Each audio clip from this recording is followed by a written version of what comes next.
Nandito tayo ngayon sa Bañadero. Pupunta tayo dito sa Bañadero Baywalk. Ang original route natin talaga ay from Calamba to Tagaytay, tas Cabiang. Ang pauwi natin ay yung Magallanes Road from Cabiang, tapos Talisay and Santo Tomas. Pero I figured na baka traffic na uli mamaya sa Santo Tomas during that time pag pauwi na tayo, kasi ganun usually yung start ng traffic doon. Ang ginawa ko, binaliktad ko, so from Calamba through Santo Tomas, Talisay, and now nandito tayo sa Bañadero.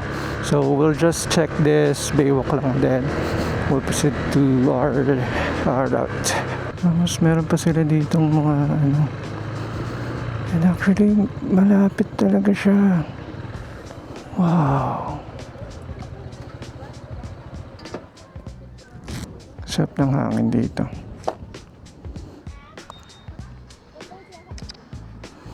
Grabe ang bahaba. Ano man na yung lake. Tas yun pa, grabe yung ulap. Tapos I think ayun yung Tagaytay. Punta tayo doon mamaya. Kamusta kaya sila dito kapag sobrang lakas ng ulan or pag may bagyo? Ganda rito paghapon siguro. Okay rin tong way na to kapag yung original route na naisip natin, Bukal, then Cabiang, Tagaytay, then dito.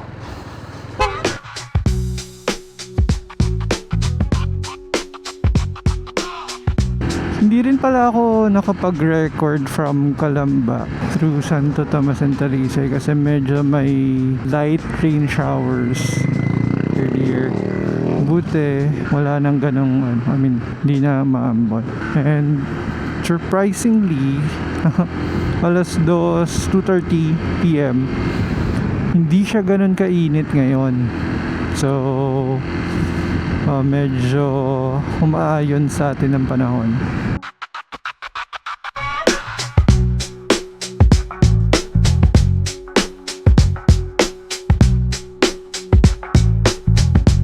Ang supposed to ride nga natin actually, yung pinaplano ko, it's either dito sa may Real or somewhere here sa Laguna. Kaso yun nga, medyo nag-uulan and busy kaya hindi tayo nakapunta. Another thing na pinaplano ko ay yung yung second long ride ko. Yung first long ride natin from Calamba to Baguio, I think just last month.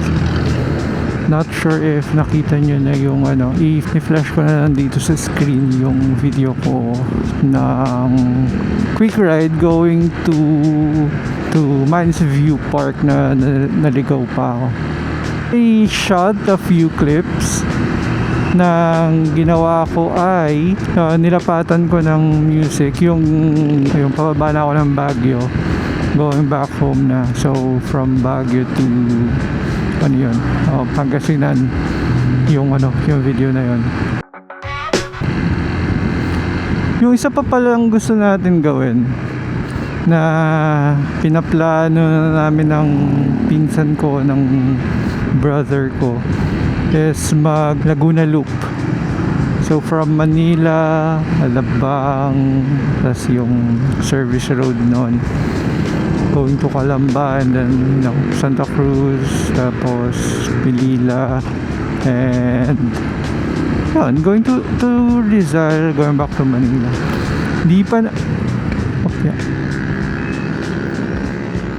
Hindi namin natuloy last time kasi bumabagyo-bagyo. So that was like 2 months ago pa namin pinaplano. Hopefully matuloy na kahit from Manila to to Tagaytay, kasi yung father ko gusto rin sumama.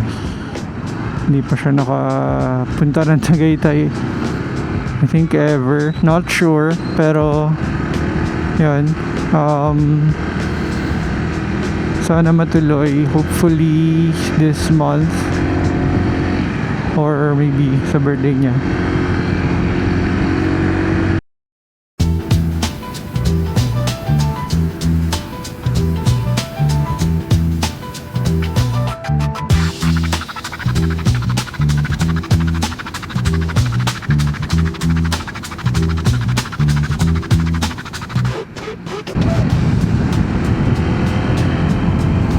Whoa!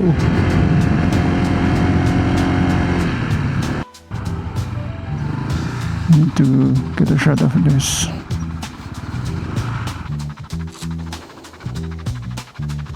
Doon tayo galing. Yeah. Let's go. Yeah. I think yung first time na nadaan ako dito, gamit ko yung sasakyan. Kasama natin si OBR nun. Pero, sasakyan ang gamit. Okay, let's go.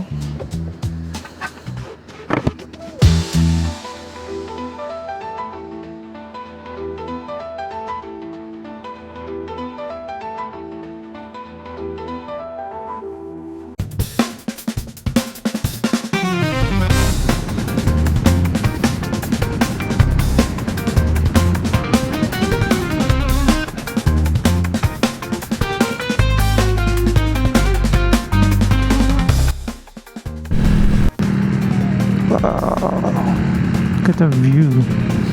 Medyo naharangan lang nitong truck pero dun sa part na yun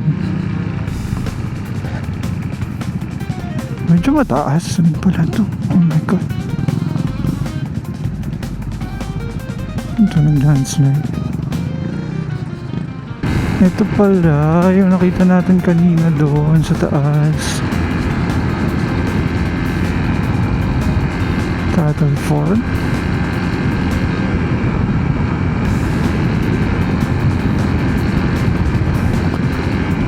Sabihin ka ng kataas yung pinanggalingan natin kanina.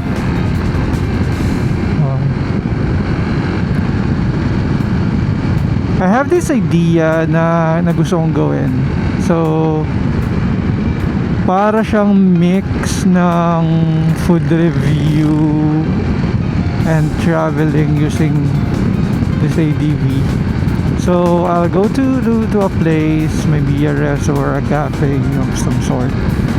Tapos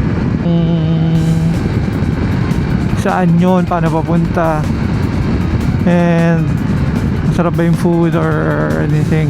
Kasi I have this one, I think 3 cafes that I'm looking at in Santo Tomas na overlooking sa city. It's not that as good as Tagaytay's overlooking, pero yung overlooking niya is, you know, kasi ano lang siya, malapit lang siya sa city, so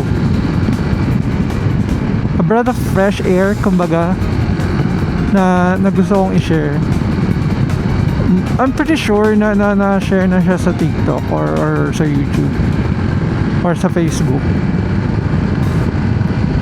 Pero yun yung isang idea ko. So yun, pupunta ko lang yung resto, tapos check kung okay yung pagkain or what not. And yun.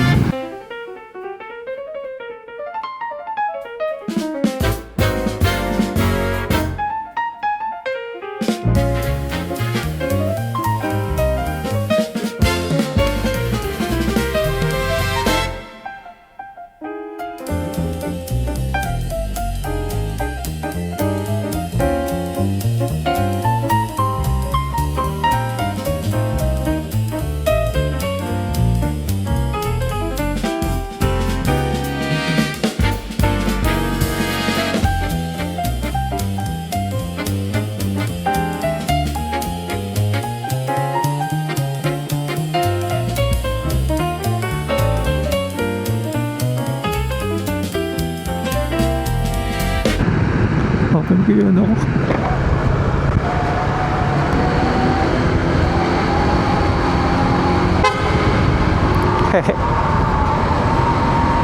mandatory